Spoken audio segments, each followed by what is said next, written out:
Hello বন্ধুরা, কেমন আছো সবাই?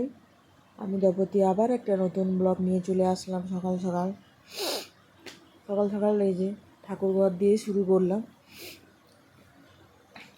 আমার এই ভাড়া বাড়িতে ছোট্ট ঠাকুরঘর। তো জানি না সবার হয়তো না সবারই অনেক বড় বড় বাড়িতে ঠাকুরঘরই থাকে, কিন্তু এখানে আর কি করা যাবে, জায়গার খুবই অভাব। তারপরে যেটা ওই যে বাড়িতে বসে বসে অনলাইন বাজার হয়ে গেল, তো সেইগুলো একটু চলে এসে সেগুলো একটু দেখিয়ে নিলাম।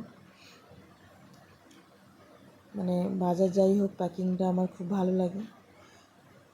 তারপরে একটু ব্রেকফাস্ট, এটা গাজর টাজর দিয়ে পুরো হেলদি ব্রেকফাস্টটা একটু বানানো হয়েছিল ডিম দিয়ে। পেছনে উল্টে দিয়েছিলাম, রুটি ছিল, তো সেটা আর উল্টিয়ে দেখানো হয়নি, সেটা পাউরুটি ছিল। আর এটা দুপুরবেলা রুটি করছিলাম, রুটি না ঠিক পরোটা আর আলু ভাজা করেছিলাম। কারণ যেহেতু রাত্রে ভাত খাই, তাই আমি একবারই ভাত খাই বলে, আর দুপুরে বেশিরভাগ রুটি খাই।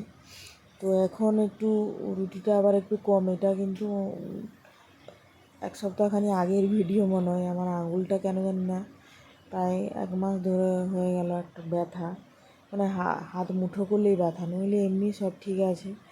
ওই হাতের মিডল ফিঙ্গার না, সেটাই কেন জানি না কিসের জন্য ব্যথা, কোথায় লেগেছে কিনা আমি বলতে পারবো না। সেই মাইসুর থেকে ঘুরে আসলাম, তখন থেকেই বা তার আগে থেকেই ব্যথা ছিল, চলছে এখনও মোটামুটি। তারপরে এই যে মাছ এসছে, মাছগুলো একটু দেখিয়ে নিলাম। মাছ, আর এটাতে যেন বেগুন দিয়ে একটু শাক ভেজে নিচ্ছিলাম।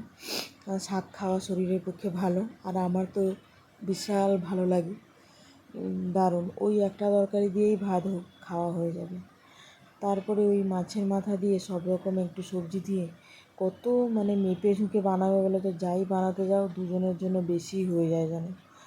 তো মাছের মাথা দিয়ে একটু সবজি, আর এটা হচ্ছে ওই মাছের তেল পেঁয়াজ দিয়ে ভালো করে ভেজে নিয়েছিলাম, বেশ ওটাও খুব সুন্দর লাগে। আর এটা হচ্ছে আমাদের বাড়ির ইন্টারন্যাশনাল খাবার একদম, কী বলবো, এটা করতেই হবে। যেদিনই মাছ আসে ওই দিনই, ওটা পরের দিন হলে সেরকম টেস্ট আসে না। এটা হচ্ছে মাছের টক মেদিনীপুরে পুরো মেদিনীপুর পূর্ব আর পশ্চিম মিলিয়ে হয় কিনা আমি জানি না, বাট আমাদের ওই দিকে, আমরা যেহেতু উড়িষ্যা বর্ডারের কাছাকাছি থাকি, আমাদের ওই দিকে এটা ফেমাস। তো ওটা হতেই হবে, কিছু করার নেই। তো আমাদেরও সপ্তাহে এখানে একদিন হয়, সেটাও দেখিয়ে নিলাম। আর এই যে মেয়ের কাণ্ড, কেমন লাগলো জানিও সবাই।